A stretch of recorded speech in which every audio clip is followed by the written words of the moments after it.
Buddy, my name is Ann or Ann C. Tatera. I'm a licensed marriage and family therapist, a spiritualist, an AMFT approved supervisor, and a podcaster for the Skull Meatloaf podcast. And I wanted to say this episode is all about neurodivergency, neurodiversity, because it is Neurodivergent Celebration Week. And how exciting! It's both my birthday week, and as a fellow neurodivergent, I thought it would be great to host just a small video and a small episode about neurodivergent employees, especially I say within healthcare or those of us that are in some sort of healthcare industry.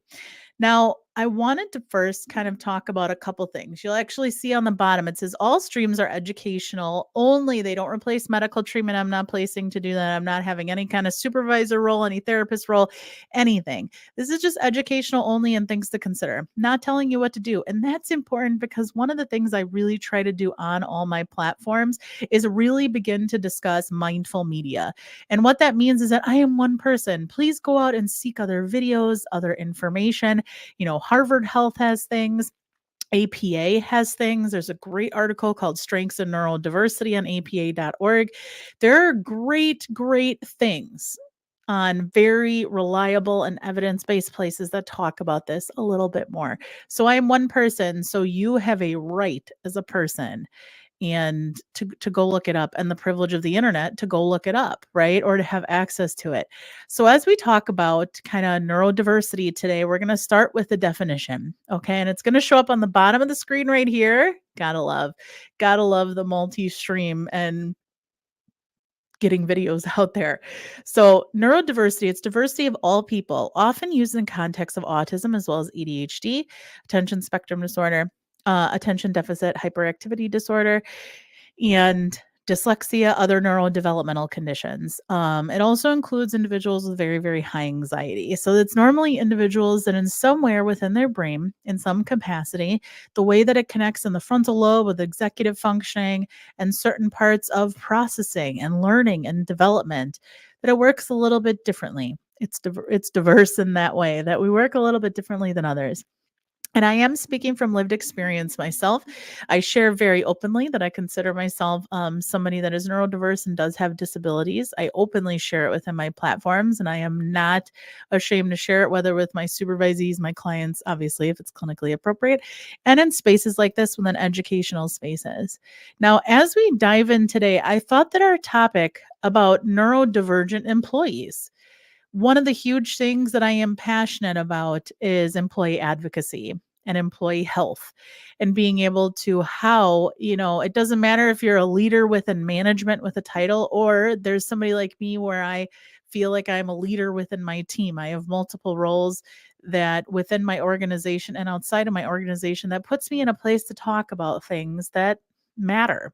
And all of us might be fighting different battles, but they're very important. So when you look at an employee that's specifically, neurodivergent, that learns a little differently, speaks a little differently, interacts a little bit differently, is creative even differently. How we reframe that into a positive environment and how we become open minded instead of more closed minded or closed minded. And it's different to be, confused and curious and engage with a conversation or to really close a door to a conversation. So the biggest thing today is I encourage others the first thing is educate yourself. Educate yourself. And as you leave here today, being able to understand the different needs that employees do have. And this is very difficult, especially in education systems and within even healthcare systems. I find that they have, right, a standard of practice. They have a way that things do, and they almost outline that very similarly with their employees. They have a standard of practice. They have some sort of set policy that is there. And it is very important to know, although not okay to ask people their diagnoses or medical conditions, especially if you are a peer or if you're in management, if they offer it or they're seeking out accommodations or even FMLA or ADA accommodations, that is one thing, right? That is one thing if they choose to share and if there's steps that they're taking. Yet, I think we can even support neurodivergent employees without having to disclose those things to people. And there's a couple things, okay? The first thing is the education piece, being able to potentially recognize when you have one of those individuals within your team. And when I make the joke, I giggle because even within, my own teams, we can tell those of us that are on the neurodivergency team. One of the things that is really important is learning styles. That everybody truly is different. Not everybody fits within this box, especially within healthcare and other places that are a little more rigid with their presentation. That there are things within those. Yes, we have expectations, you have policies, you have procedures, you have things that like need to be followed. Absolutely. And it needs to be obviously patient centered and evidence based. We're just talking about conversations outside of that, whether it's in a clinical care group or a check-in, or it's something, at the hospital when something is happening, but recognizing that not everybody on your team learns the same.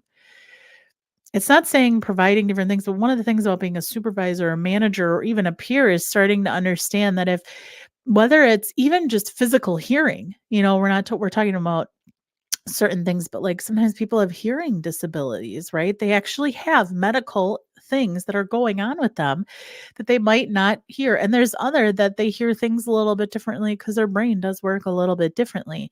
So there's also things about pace and content, how we're saying it, how people learn, even if it's something like physical diagrams versus just talking at people.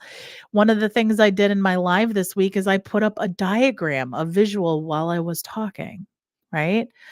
So I think it's very important beginning to learn potentially what your audience is looking for, and even asking them, is there some way just individually in your check-ins or when you're supporting a peer, is there any way that I can communicate better? So not just educating yourself, but learning styles and beginning to really understand that. And really believe number 3 within this, when you look at these areas, is beginning to understand the strengths that neurodivergent employees bring. Now, this is very difficult because, as we know, there are isms that are present, and they're present within all of our major symptoms. And that's a topic for, a whole nother area. But it is important for us to educate ourselves, just whether it's how ableistic or how and if you don't know ableism, you want to look that up too. Ableistic or internalized ableism that comes with these populations. There are a lot of people that have told us we're too loud, we're too much, you're not organized, you're not listening, you're not thinking, correctly. That's too outside of the box. Oftentimes it's a very shame-oriented approach. And what's difficult is a lot of individuals, especially that have been in the workforce for a long time, are coming with workforce trauma. So when they're coming into those spaces that are hyper rigid and don't allow them to really develop their own voice, they become super linear and sometimes again have workforce trauma. So as we kind of break off this next one, it's communication. Not just that number 2, right? And 3, like how to engage and like learning styles and communication, but really beginning to understand the emotional baggage that has come with this and how we can communicate a little bit differently. So I wanted to be able to give you some examples. And these are examples specifically that have come from places like Harvard or APA or individuals that are advocates within the neurodivergent populations. But the thing is that for myself, even as a neurodivergent person, I communicate differently. I am extremely straightforward. I am someone that is not afraid to ask questions, and I ask a lot of questions. And sometimes there's even days where I completely observe and I take in things. And both of those are authentic to me. Both of those are authentic to how I communicate. Yet there are some of my neurodivergent peers that they do not read people well. They do not read social situations, facial expressions, body language, the other things that come with communication. Sometimes they do not read those well. So even when sometimes critical thinking, might be a little bit different, or when people say like, don't you have like common sense with social norms? And it's kind of like, no, not everybody does fit within those social norm or normative components. So for someone to even just assume that, right? So, one area that may come across is being very, very clear and direct, right? There's some people that they use jokes or sarcasm or things like that, but being very clear and concise. I have found it even to be helpful when I'm working, with a peer or both of us, is staying on task and making them short and very time limited, like SMART goals, but being able to really understand. And then we just repeat it back to each other and discuss how do we how do we still communicate well even after this, right? Because executive functioning isn't just taking it in and having a process, but how we spit it out and organize it after the fact. Task initiation and organization are two parts of executive functioning that come after it is out of our body. So, how, again, short sentences, written communication, dialogues, diagrams, being clear and concise. Um, I have found it even to be helpful. Some people do not respond well to open ended questions. Sometimes it can be, especially for the frontal lobe, too overwhelming. Now, it doesn't mean that you can't try, invite, or ask. You can engage a conversation because there are some of us that like open ended questions. I personally do not like close ended questions unless it's something that needs to be decided.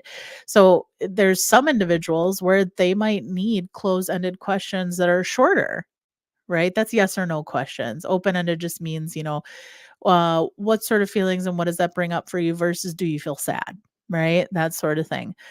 I always find that open-ended questions work really well for some, but everyone is not the same. Again, this is the point.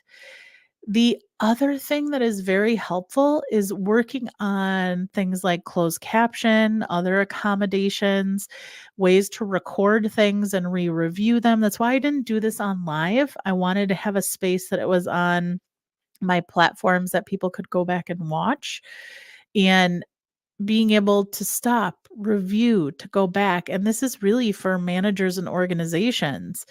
You have to make your content accessible, especially if it is a required training. Being able to have closed captions, being able to have speech to text software, being able to, even the accessibility if there are language barriers. An individual has the right to have options to other things that they are needing and to be comfortable in that space. Now, the next component, I think we're on 4 or 5. Welcome to my brain. One of the other things is somehow within an organization, whether it's an employee resource group, whether it is some sort of formal way that an employee can advocate internally, like through HR or other formats, or whether there's town hall meetings, there are lots of ways within organizations that people can assess needs without people feeling like they do need to share or out that something that they think differently are differently.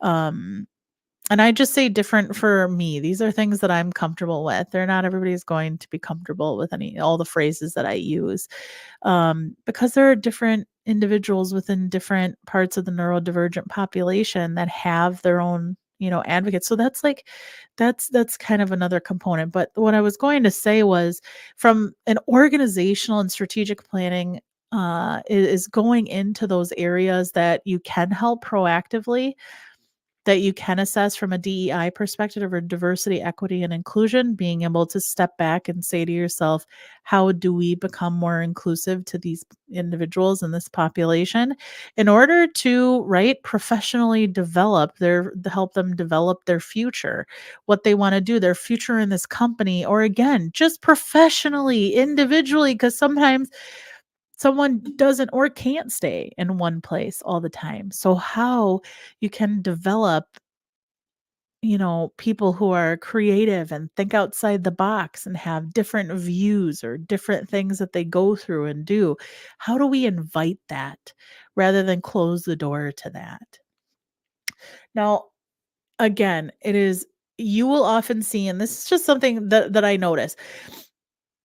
The final, section I wanted to really talk about was how sometimes with workforce trauma and some other things that a lot of us have gone through, and this is myself included, because of these qualities and things that I had, I did have, and in some ways, I'm working through workforce situations and things where I'm having to learn how to advocate for myself differently. And this is after being in the healthcare field for 14 plus years.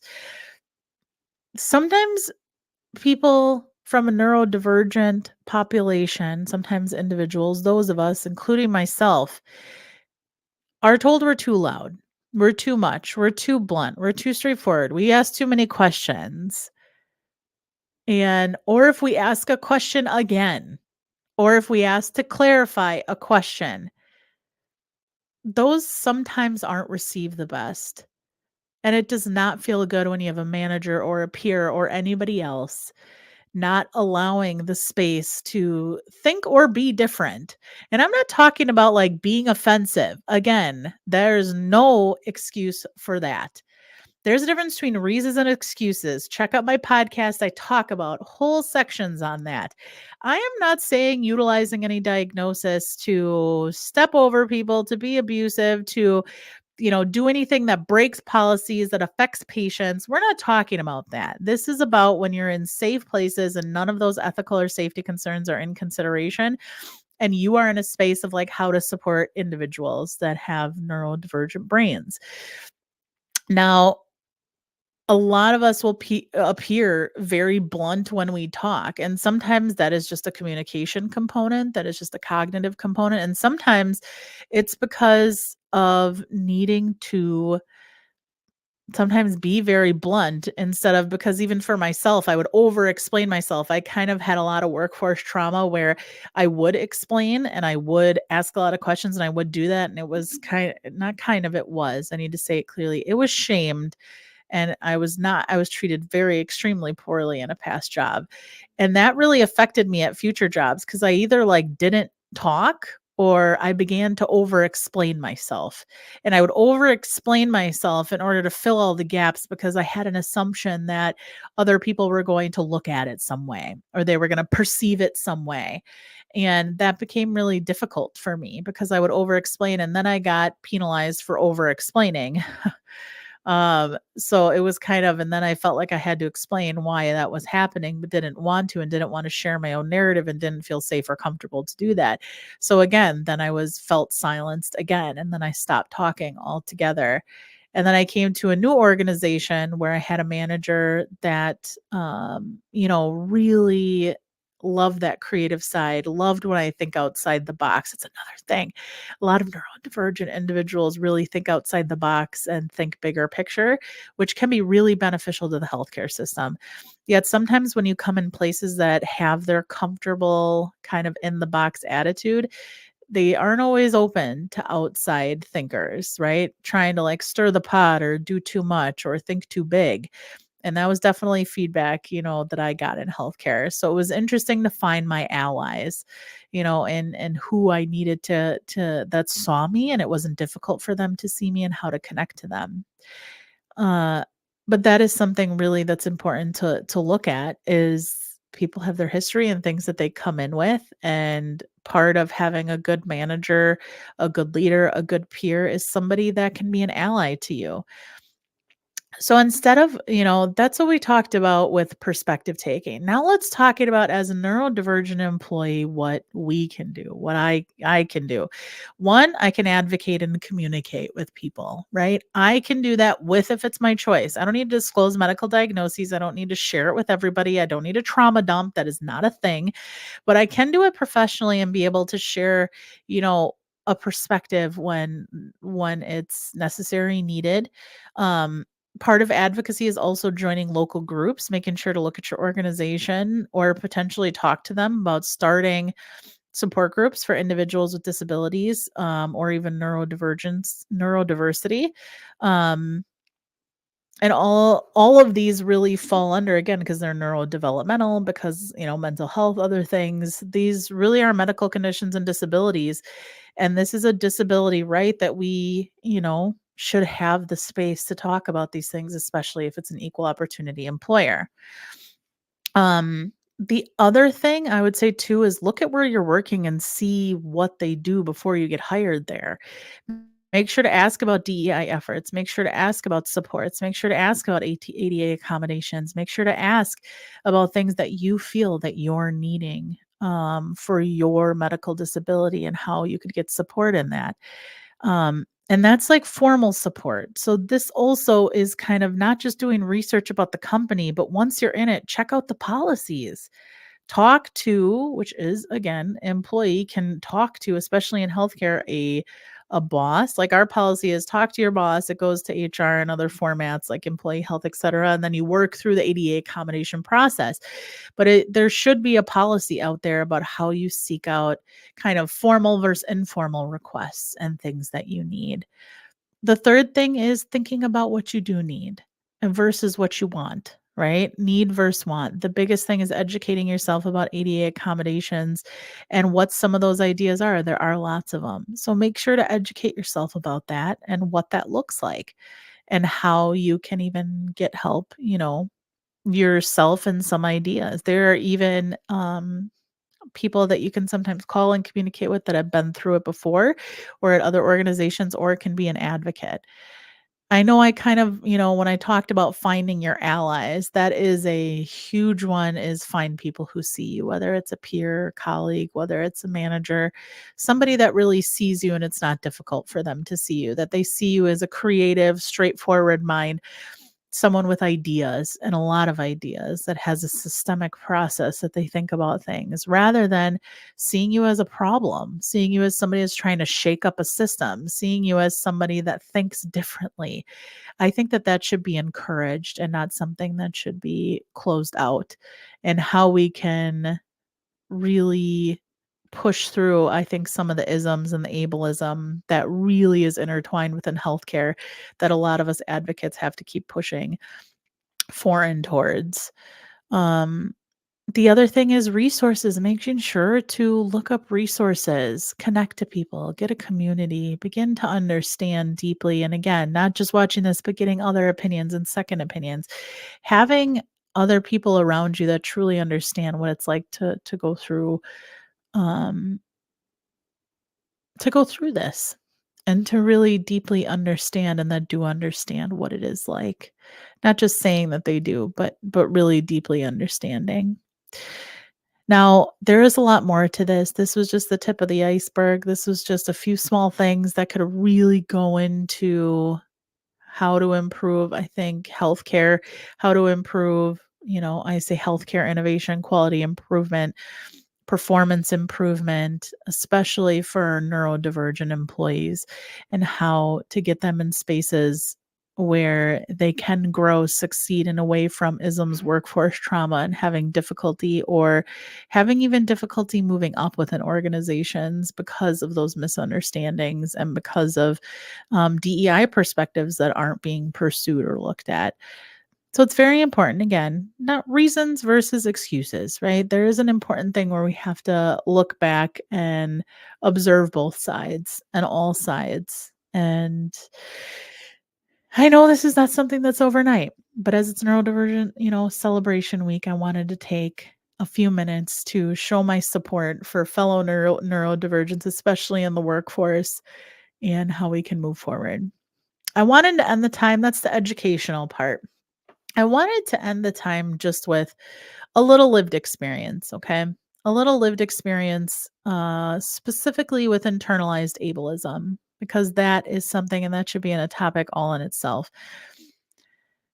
When I was somebody that was really starting to struggle, when I say specifically like within the healthcare field, I noticed that the asking, the being straightforward, the being blunt, were seen in certain ways. There were a lot of assumptions made about my character, a lot of assumptions made about my character. If there's anything I pride myself in as employee and patient health, um, I'm even the chair to the Patient Family Advisory Council. I'm on the employee resource group that at my organization that talks about neurodiversity and disabilities. I've been my own advocate. I'm on the quality improvement committee. I'm on a lot of different things within my organization that really tries to bring a voice to patients and employees, and something I believe in very deeply. And even before this organization, it was something that I did at multiple organizations before this. I was the chairs of things or involving or giving the employees or patient voices. It is something that is deeply in my clinical and my professional practice. Even as an AMFT approved supervisor, when I train new therapists or psychiatrists or counselors, whoever it may be, but it's really in my bones to do that. And I can say that, from certain experiences and without going into those experiences, there have been individuals that have placed themselves within the narrative and tried to make themselves main characters, but it didn't work. Didn't work.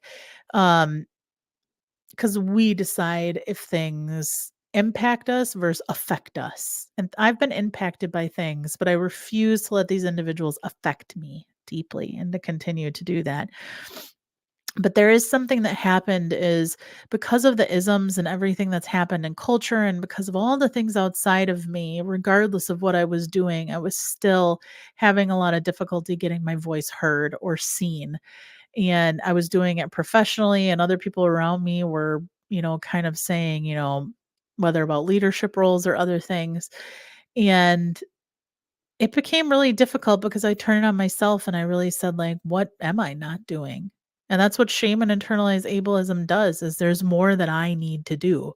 There's more things that I need to take over. And that is what systemic oppression looks like. That is what workforce trauma looks like. That is what um, working within certain organizations can propel is, and it could even be one person that really affects it. But it really begins to you deeply begin to question yourself, and I won't say lose myself. I never got to that point, but it deeply affected me where even leaving that job and in some ways even been asked if I was leaving, instead of encouraged to say, even with all the benefits and the growth and the things that I did bring, it was almost like a wait to fail, kind of saying, "When are you going to give up?" And if there's anything that I've realized with my investigation with internalized ableism, workforce trauma, and the things that I have been through, and with disability rights and employee health and personal advocacy with ADA accommodations, I'm going to leave you with a couple words today. And my words are for fellow neurodivergent employees because I've done my time talking to managers and other individuals. Not saying I will stop, but today is for us. This week is for us, and this is for you. It is very important that you know that you have rights. It is very important that you know and recognize that you have a place, that you are competent. Doesn't mean that we don't evolve and grow and have things to learn and need to get feedback and all those different things. Those are all true. That's just a part of being a human being. Yet there are certain individuals, situations, policies that are still deeply, deeply ableistic and deeply there's a lot of individuals that do not understand. And it's not to create us first them mentality, yet it's to understand where your place is within the ism and to not be a part of that and do that to yourself, to not take on their voices as your own. Because in oppressive places, it's really easy to do that. It's very, very easy to do that. And I say, like, I'm a survivor of doing that. And I need you to know that there are those of us, me, other people within healthcare you can reach out to, you can engage with, you can I'm going to put it up here. All of these platforms right here, you can reach out to me, you can engage with this conversation and know that you have a place, know that you have people and you have to find your people and your allies, but that you deserve to be in the workforce and you deserve to be healthy and comfortable in the workforce. Again, doesn't mean anybody that's watching that is a critic of this doesn't mean that we don't recognize we get feedback, grow, evolve. That's not what we're saying here. It's really hard when you're just asking for a place at the table because there's not even a spot and people are still boxing you out, justifying why you shouldn't get a place at the table. It's not a good feeling. It's not a good feeling. So I think it's important that we know what our rights are, that we can advocate. We need to find our allies, that you deserve a place here, and I'm here for it. And I'm here for you. And I will keep fighting onward. I've been here for in healthcare for, well over a decade, and I ain't going anywhere. And I'm, like I said, a supervisor. I have other roles, that I involve myself in that, help. And know that you have a place. That's it. And there should be more to come. I might do another video this week, but who knows? Because it's my vacation. I actually took off this week for my birthday. So please connect me. Please add. Please follow wherever you're watching this. Skull Meatloaf Podcast is on all platforms. I'm going to be doing more videos that are going to be on season 7 Epoxy of Skull Meatloaf on Spotify, but it's on all locations.